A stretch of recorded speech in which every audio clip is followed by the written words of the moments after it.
네, 안녕하세요. 이번 영상은 애플하고 테슬라에 물려있는 분들을 위한 영상을 준비를 했습니다. 그래서 이제 어제도 뭐 테슬라가 좀 떨어졌죠. 애플은 뭐 지금까지 쭉 떨어져 오다가 약간 반등이 나오긴 했는데, 그래서 일단 두 종목의 차트를 먼저 보고 가겠습니다. 어제는 빅테크 주식들이 전부 다 올랐죠. 엔비디아는 4%가 올랐고, 애플도 이제 뭐 약간 찔끔 반등이 나오긴 했는데 이게 하락이 끝인지는 모르겠어요. 그래서 위에서 이렇게 V자 하락을 했기 때문에 이게 한동안 더 빠질 수도 있다라는 그런 관점으로도 볼 수 있을 것 같아요.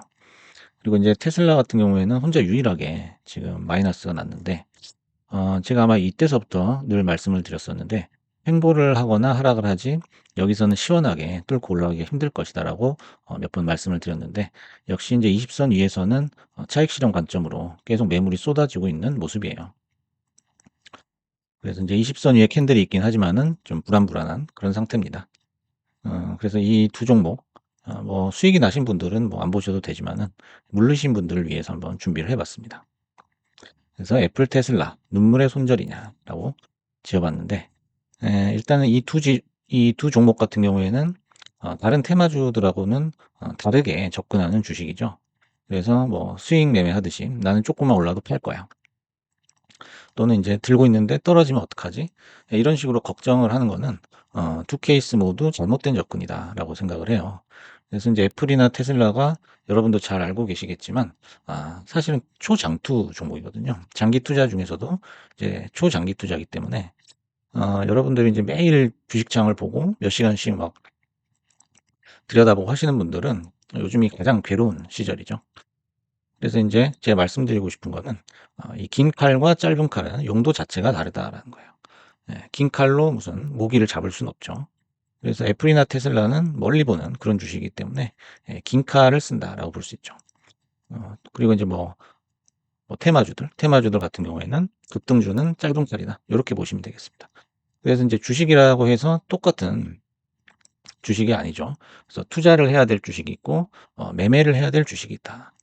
애플이나 테슬라는 전자 쪽에 해당하죠. 그래서 인제 "적금식으로 들어라." 이런 얘기도 많이 하잖아요. 그래서 인제 우리가 적금을 봤을 때 우리가 적금을 못 빼 가지고 뭐 안달난 사람은 없잖아요. 애플이나 테슬라도 마찬가지입니다. 뭐 커뮤니티나 뭐 게시판 토론방 들어가서 걱정을 하실 이유는 없다라는 거예요. 그래서 이 두 종목은 사실 그 나스닥에서 물을 타도 되는 몇 안 되는 주식 중에 하나죠. 그렇게 편하게 생각하시라는 거죠. 그래서 인제 대부분 그 손절을 생각하시거나 물려서 좀 기분이 안 좋아지신 분들은 몰빵을 했다거나 생활 자금이 들어갔다거나 뭐 대출을 받았다거나 그럴 경우에는 인제 조급해질 수가 있겠죠. 그래서 인제 시드 운영 같은 것도 이따가 말씀을 드리겠습니다. 일단 인제 애플이나 테슬라를 장기 투자하시는 분도 계시겠지만 좀 스윙 관점에서 보시는 분도 계실 거예요. 스윙으로 인제 보실 때는 21선만 보면 되는 거죠. 그 이유는 인제 이런 대형 종목들은 차트의 신뢰성이 굉장히 높아요. 신뢰성이라는 거는 우리가 알고 있는 차트의 이론들이 거의 그대로 적용이 된다는 거예요. 예를 들어서 인제 MS 마이크로소프트의 일봉을 한번 보겠습니다. 네, 어떤 일정한 패턴이 나타나죠. 그래서 여기서 한번 오르면 10%씩 평균 올랐습니다. 그래서 한 번, 두 번, 세 번, 네 번, 다섯 번까지 지금 시세가 나는 거예요. 그럼 이제 산술적으로 다섯 번 시세가 났으니까 8월 달부터 스윙 투자를 했으면은 50%가 날 수 있는 거죠. 물론 이건 산술적이지만. 근데 이 그 아주 단순한 산술이지만은 여기 뭔가가 숨어 있죠. 예. 바로 이 저점에서 잡을 수 있다는 믿음이거든요. 그건 이 회사 자체에 대한 회사의 펀더멘털에 대한 믿음 없이는 절대로 여기서 비중을 실을 수가 없는 거죠. 하지만 여기 빅테크에 있는 주식들은 충분히 그럴 수 있는 믿을 만한 주식들이다라는 거죠. 그래서 인제 애플의 120 선은 아무 때나 오는 게 아니다. 오히려 기회가 될 수 있다는 거예요. 지금 현재 120 선을 깼죠, 애플은. 일봉상 이렇게 보시면 애플은 120선 아래에 있었던 적보다 120선 위에 있었던 적이 훨씬 구간이 길죠. 그러기 때문에 오를 수가 있는 거예요, 장기적으로. 그렇다면은 인제 바꿔서 생각을 해 보면 지금 이렇게 120 선에 떨어졌을 때 밑으로 떨어졌을 때가 예 저가 매수를 할 수 있는 절호의 찬스가 될 수 있는 거죠.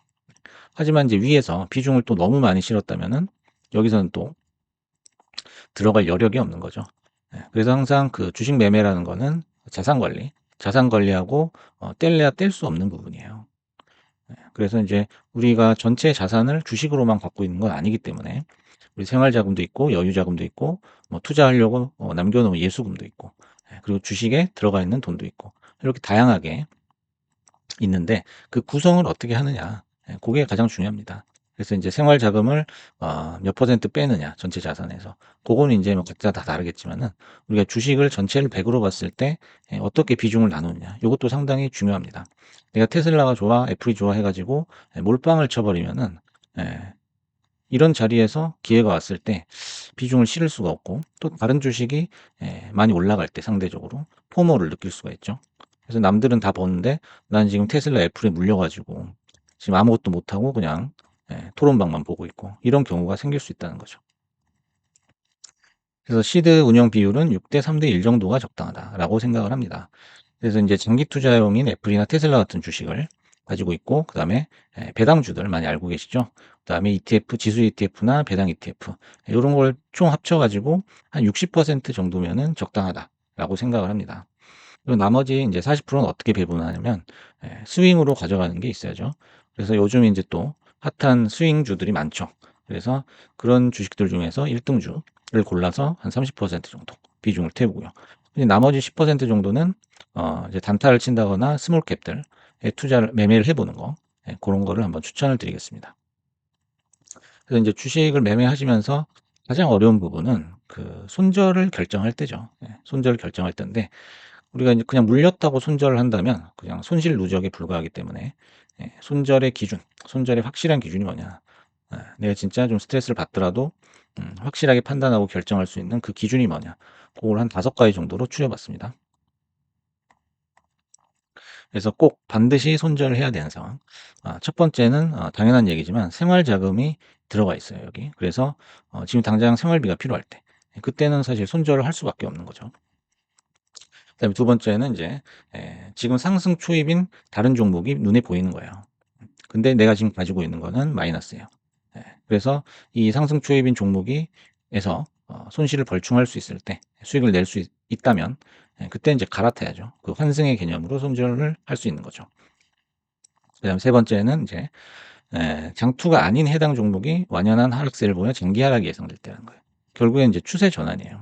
예, 막 오를 것 같아서 탔는데 인제 계속 떨어지는 거고, 이 하락세가 오래 갈 것 같다라고 판단이 들면 과감하게 잘라야 되는 거죠.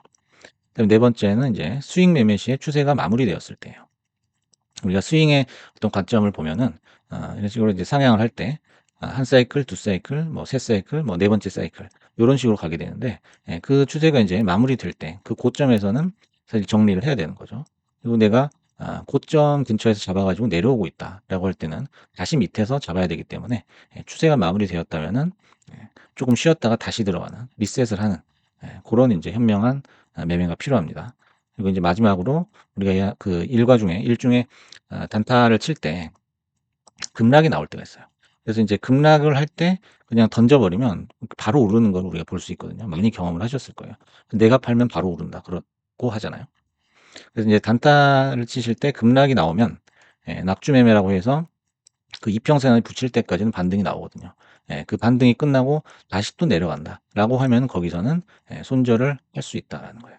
그래서 1 번을 빼고는 2, 3, 4, 5 번이 전부 다 추세가 전환이 됐을 때, 추세가 마무리가 됐을 때라고 우리가 공통점을 찾아볼 수 있겠습니다. 그래서 지금 이제 애플이나 테슬라에 인제 물려 계신 분이 계시다면, '내가 진짜 장투를 할 거다.' 하면은 그냥 가만 놔두시거나 비중을 실을 수 있는 좋은 기회가 될 수 있다라는 거예요. 예. 그래서 뭐 좋은 뉴스도 있고 나쁜 뉴스도 있죠. 하지만은 앞으로도 계속 그런 뉴스들은 나올 것이기 때문에 뉴스 하나하나에 그냥 일희일비할 필요는 없는 주식이다라는 거죠. 그리고 인제 스윙 관점으로 접근을 하셨다면은 그냥 여기서 리셋을 하고 다시 또 인제 포트폴리오를 짜 보는 것도 좋은 방법이 될 수 있을 것 같고요. 그래서 인제 혼자 그런 부분을 좀 분석하는 게 힘드시다면은 저희 멤버십 오셔 가지고 매매 종목이라든지 매수 타점에 대해서 한번 가이드를 들어보시는 것도 좋을 것 같습니다. 그래서 오늘은 애플이나 테슬라에 물려 있는 주주님들을 위한 시간을 한번 준비해 봤습니다.